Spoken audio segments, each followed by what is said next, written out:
Before Hong Kong became synonymous with gleaming skyscrapers and clean governance, it was a place where corruption ran so deep that even firefighters wouldn't turn on their hoses without water money.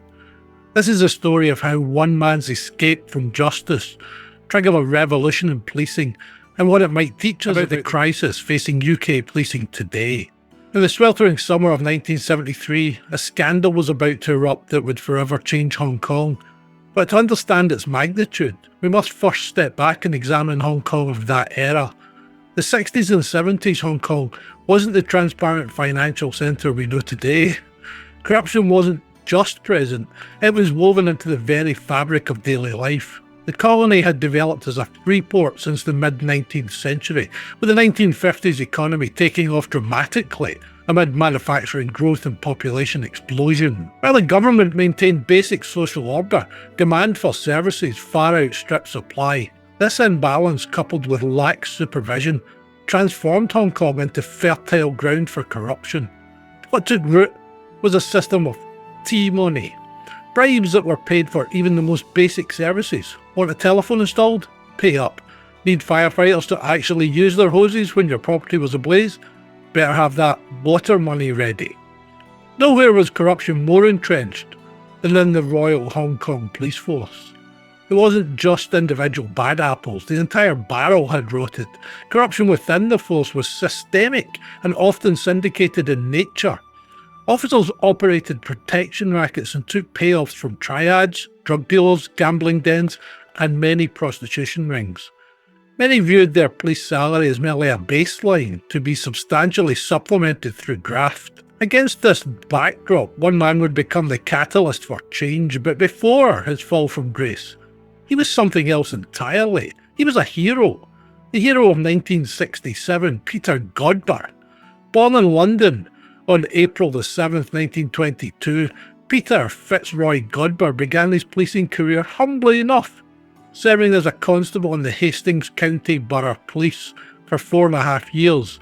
In August 1952, he arrived in Hong Kong as a probationary sub-inspector. Now remember, as a colonial, going to Hong Kong Police, your lowest rank is going to be inspector or sub-inspector for your probation. Beginning what would become a 2-decade career in the colony. His rise through the ranks was steady. By 1955, he'd been promoted to assistant superintendent, and by July 1969, he had reached the rank of chief superintendent. But it was during the civil unrest of 1966 and 1967 that Godber truly made his name. These were tumultuous times for Hong Kong. The Cultural Revolution in mainland China had spilled over into the colony, with communist-inspired riots threatening the stability of the British administration. 10 Hong Kong policemen were killed by bombs and attacks in the streets. Throughout this period, Godber distinguished himself, confronting rioters directly and earning decorations for his bravery.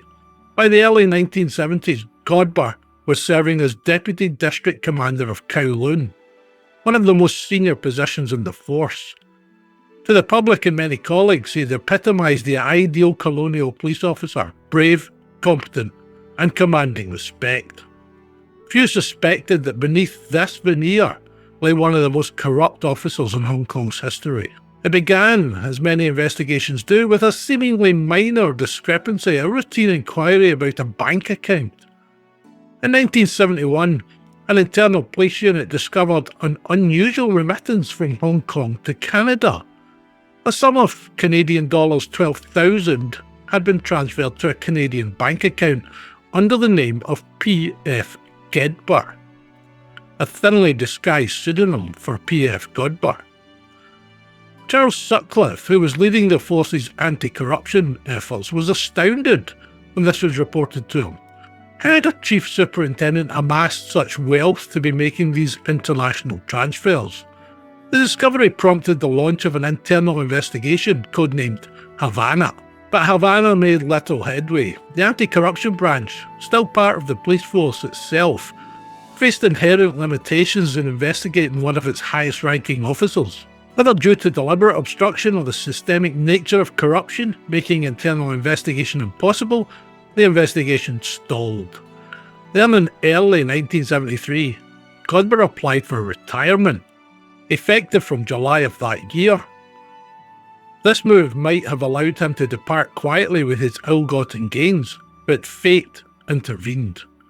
3 months before his retirement date, the Commissioner of Police received intelligence that Godber was incessantly remitting considerable sums of money abroad. This triggered a more intensive investigation. Within a month, investigators had contacted 480 licensed banks in Hong Kong, tracking down accounts linked to Godber. The findings were shocking, as Hong Kong accounts contained balances close to 330,000 Hong Kong dollars, and he just remitted $20,000 to Canada. When Godber applied to bring his retirement forward by another month, investigators sensed urgency and expedited their search for evidence. What they uncovered was staggering. In the previous 5 years alone, Godber's deposits in Hong Kong and remittances abroad amounted to more than 624,000 Hong Kong dollars. That was nearly equivalent to his entire salary from 1952 to 1973. On the day that Godber was informed of the investigation into his finances, police officers searched his quarters and car. What they found added more fuel to the fire. 3 plastic writing cases suspected of being bribe money logbooks, numerous financial documents, and dozens of silver bars packed in 2 boxes. Further financial investigation revealed that Godber's resources were worth more than $4,370,000, 6 times his total official income since joining the police force. That equates to about nearly 400,000 UK pounds. In the Hong Kong of the early 1970s, this placed Godber among the super rich. The walls were closing in. Police planned to arrest Godber if he failed to provide a satisfactory explanation for his wealth when his 7-day deadline expired. To prevent him from fleeing, they requested that the immigration department notify all control points at Kai Tak Airport to stop him from leaving the territory. It would have worked, if not for what investigators later called the vacuum period. Those 7 days when they could neither arrest Godber nor take any legal action against him. During this window on June 8, 1973, Godber played his trump card, a special airport security permit issued to police officers that allowed him to bypass immigration controls. Using this permit, he slipped past security, boarded a flight to Singapore, and from there made his way to England. When news of his escape broke, the headline was simple but explosive: Godber's gone. The highest-ranking corrupt police officer in Hong Kong's history had escaped justice. The public reaction was immediate and furious. The escape of Peter Godber unleashed a firestorm of public anger. It wasn't just that a corrupt officer had fled, it was what his escape represented: the impunity of the powerful, the failures of the system, and the perception that British colonial authorities weren't serious about tackling corruption. People from all walks of life took to the streets chanting, "Fight corruption, arrest Godber." Students organised protests, civic groups demanded answers.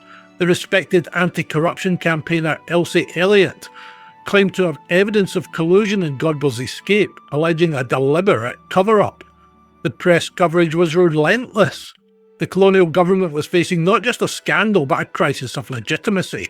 Governor Sir Murray Maclehose, off me bowl, recognised the severity of the situation, noting that corruption had become a subject of raucous criticisms of both the informed and uninformed in Hong Kong. To ease the furore, Maclehose appointed Senior Judge Sir Alistair Blair Kerr to form a commission of inquiry. The commission had 2 tasks: to investigate the circumstances of Godber's escape and to review the anti-corruption work of that time. Given only 3 weeks to produce his findings, Blair Kerr conducted what was described as a secret commission of inquiry. The fundamental questions were straightforward. How did Godber get away? Was he helped? The pressure wasn't just coming from Hong Kong. As the Foreign and Commonwealth Office files reveal, the British government was feeling increased pressure from residents in the UK as well, with complainants of diverse backgrounds sending petitions and expressing discontent. The very foundations of British rule in Hong Kong seemed to be shaking. Something had to be done. Not just apprehend Godber, but to fundamentally reform the system that had allowed corruption to flourish. In October 1973, the government adopted the Blair-Kerr Commission's recommendations, and in February 1974 established the Independent Commission Against Corruption, the ICAC. The key word was independent. The new body would be separate from the police force and the rest of the civil service. The creation of the ICAC was a direct result of the Godber scandal. It was a radical step, effectively acknowledging that the police could not be trusted to police themselves. The ICAC took over all cases under investigation by the police's anti-corruption office, including, ironically, the Godber file, the very case that had led to the ICAC's creation. From its inception, the ICAC was given formidable powers of investigation and arrest, and was charged specifically with targeting graft. It recruited both locally and abroad, assembling a team determined to change Hong Kong's culture of corruption. Among the ICAC's first and most daunting tasks was bringing Godber to justice. The Commission deployed a core group of top officers to pursue the case, including John Prendergast, Director of Operations, Gerald Hartnett, Deputy Director of Operations, and 2 Assistant Directors. But they faced a significant challenge. While there was substantial material evidence showing Godber controlled huge unexplained assets, witnesses were scarce. According to the ICAC Chief Investigator, Wong Kok Lung, nobody was willing to come forward to testify against it. Perhaps people were still rather conservative in those days. They'd rather choke with silent fury instead of speaking out. Another obstacle was legal. Godber had fled to the United Kingdom, and he was confident he could never be extradited on a charge of possessing financial assets disproportionate to his official emolument, because no similar offence existed in English law. But the ICAC persisted. After months of relentless effort, they got their breakthrough when a former expatriate police superintendent imprisoned for another bribery case expressed willingness to provide evidence against Godber. He testified that he had witnessed Godber accepting a 25,000 Hong Kong dollar bribe from a former Chinese superintendent in exchange for helping him secure a posting at Wan Chai police station. This testimony was so crucial that the Director and Deputy Director of Operations personally conducted multiple prison interviews with the superintendent. Based on his information, investigators arrested the Chinese superintendent who'd allegedly paid the bribe.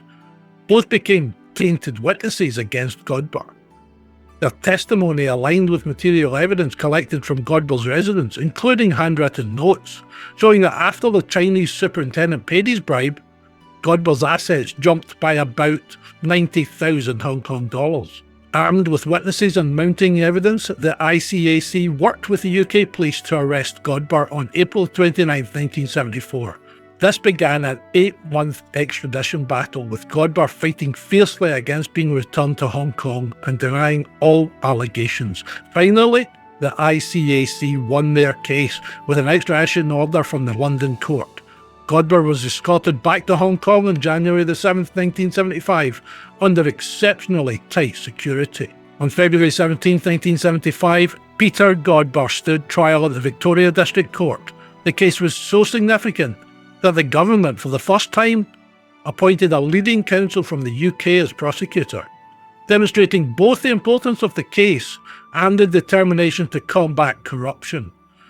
Godber faced 1 count of conspiracy and 1 count of accepting a bribe. After a 6.5-day trial, he was convicted and sentenced to 4 years imprisonment. The 25,000 Hong Kong dollars he had taken as a bribe was ordered confiscated.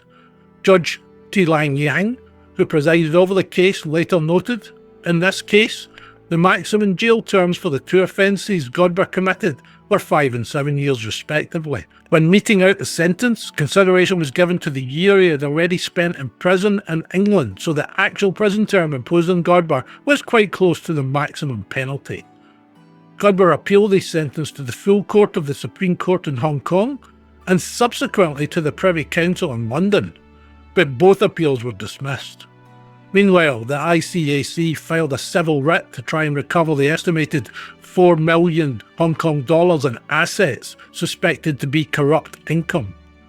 Despite the difficulty of seizing assets spread across multiple continents, the ICAC continued its pursuit of the missing millions. The Godber case had far-reaching implications. The government repealed provisions concerning the period allowed for making representation on the source of income under Section 10 of the Prevention of Bribery Ordinance, and that closed the loophole that had allowed Godber's escape. More importantly, the successful conclusion of the case rebutted criticism that the ICAC would only catch flies but not tigers. It helped the Commission win recognition and faith among the public, restoring confidence in the government and the justice system. But the ICAC's aggressive anti-corruption campaign was not without controversy. Police were major targets simply because they, usually in uniform, had the closest day-to-day relations with the public. The operations were widespread and intense, with many arrests. By 1977, there was significant pushback. Many police officers felt victimised, believing that practices that had been either accepted or ignored for years were now being subjected to rigorous scrutiny and prosecution. Thousands of police marched on headquarters or staged meetings to express their anger and distress. In response, the government issued an amnesty for almost all past cases, mostly involving petty corruption. This pragmatic compromise allowed Hong Kong to move forward while acknowledging the systemic nature of the problem. It wasn't just about bad individuals, but about reforming an entire culture. The commission of 3 senior British police officers examined the force's manpower and structure, making numerous recommendations. Key amongst these was that police officers should receive a realistic living wage, addressing one of the root causes of the corruption. The police system that emerged from this 5-year period of upheaval was better staffed, more directly managed and more accountable. The force expanded significantly, growing from 14,500 officers in the mid-1970s to 24,700 officers by the mid-1980s. Over time, the ICAC's efforts transformed Hong Kong from a city where corruption penetrated every stratum of society to one of the cleanest metropolises in the world. As ICAC Commissioner Simon Cox would later remark, "Our success in containing corruption has won a global brand status unique to Hong Kong." The fall of modern UK policing. Fast forward to 2025 and across the world in the United Kingdom, there are troubling echoes of Hong Kong's pre-reform era. While the situations are not identical, the UK does not suffer from the same level of systemic corruption that plagued 1970s Hong Kong. There are disturbing parallels in terms of declining public confidence and institutional challenges. Trust in UK policing is falling to record lows in recent years. According to an October 2024 survey, 52% of adults in Great Britain reported having no or not very much confidence in the police to tackle crime locally, compared to just 39% in October 2019. The percentage of adults who thought the police were doing a good job has plummeted from 72% in 2019 to 54% in 2024. This crisis of confidence is particularly acute among younger generations. Generation Z, those aged around 15 to 28, show alarmingly low levels of trust, with only 44% expressing confidence in the police. The statistics on crime resolution paint an equally concerning picture.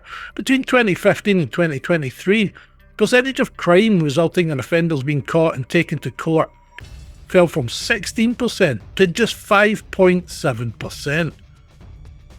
And for sexual assault cases, it's even more dire. Around 2% have reported result in charges and court proceedings. There are multiple factors driving this decline. His Majesty's Chief Inspector of Constabulary, Andy Cook, has described widespread systemic failings in both the police and criminal justice system. Police forces are struggling to get the basics right, especially on investigation and in responding to the public.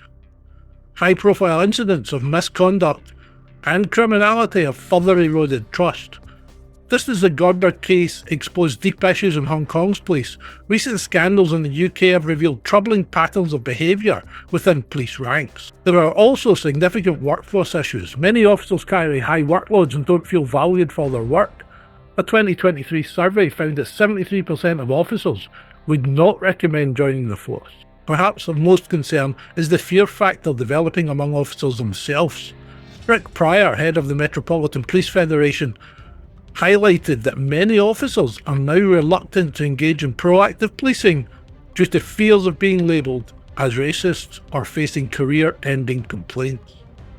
The psychological burden is substantial. Officers witness colleagues suspended are subjected to legal proceedings simply for performing their duties, leading many to adopt a more passive approach rather than risk scrutiny. As a result, the Metropolitan Police is seeing officers resign in large numbers, with London's police numbers dropping to the lowest levels in a decade. This combination of declining public confidence, reduced effectiveness, and a demoralised workforce creates a dangerous spiral, one that bears unsettling similarities to pre-reform Hong Kong. The transformation of Hong Kong's police service from one of the most corrupt to one of the most respected in Asia offers potential lessons for the UK. While the context differs significantly, several principles may apply. The creation of the ICAC as a body truly independent from the police was crucial to Hong Kong's reforms. In the UK, strengthening the independence and powers of oversight bodies could help rebuild trust. His Majesty's Chief Inspector of Constabulary has recommended providing inspectors of constabulary with enhanced powers and sufficient funding to help forces improve. Just as Hong Kong had to return to fundamental principles of policing, the UK needs to prioritise getting the basics right in investigation and responding to the public. This includes concentrating on effective neighbourhood policing, creating visible, accessible local police presence. Hong Kong's experience shows that community-focused reforms must be substantive, not just glossy strategies and mission statements that fail to bring lasting change. Fair treatment and research shows that ensuring officers interact with the public in a procedurally just way is likely to increase trust.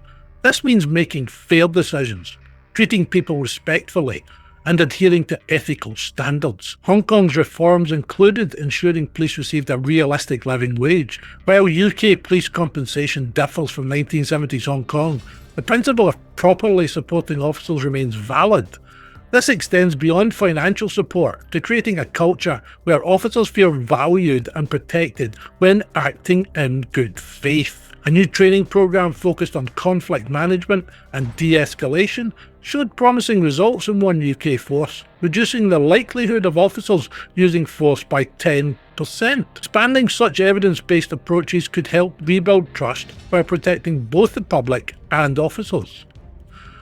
Rather than focusing solely on numerical targets for hiring officers, a more balanced approach to workforce planning may be beneficial. His Majesty's Chief Inspector has recommended abolishing fixed officer hiring targets to allow forces to build more effective teams. Effective recruitment and subsequent promotion within the police service it demands that everything should be based on merit. There is no point in recruiting people merely to fill quotas. Similarly, reviewing how UK forces are funded to ensure resources go where they are most needed could help address current challenges. Hong Kong's transformation requires significant investment. The UK may need to follow suit. The history of Peter Godber's downfall and Hong Kong's subsequent police reformation offers both a warning and a hope for the UK. It demonstrates how quickly public confidence can collapse when institutions fail, but also how, with determination and the right reforms, trust can be rebuilt and a new, more effective model of policing can emerge. Perhaps the most difficult but important lesson from Hong Kong is that deep cultural change is possible, but requires sustained effort over years, not quick fixes. As in Hong Kong, building a new policing culture in the UK will require leadership, vision, and the courage to confront uncomfortable truth. The window for such transformation may be limited. As His Majesty's Chief Inspector of Constabulary warned in 2023, the police service is at an historic turning point, and there is a limited window of opportunity to repair public trust. The question now is whether the UK will seize that opportunity before it closes. Godber's story remains a powerful reminder that no institution is beyond reform, and that even in the darkest moments of institutional failure, the path to redemption can be found, if there is the will to take it.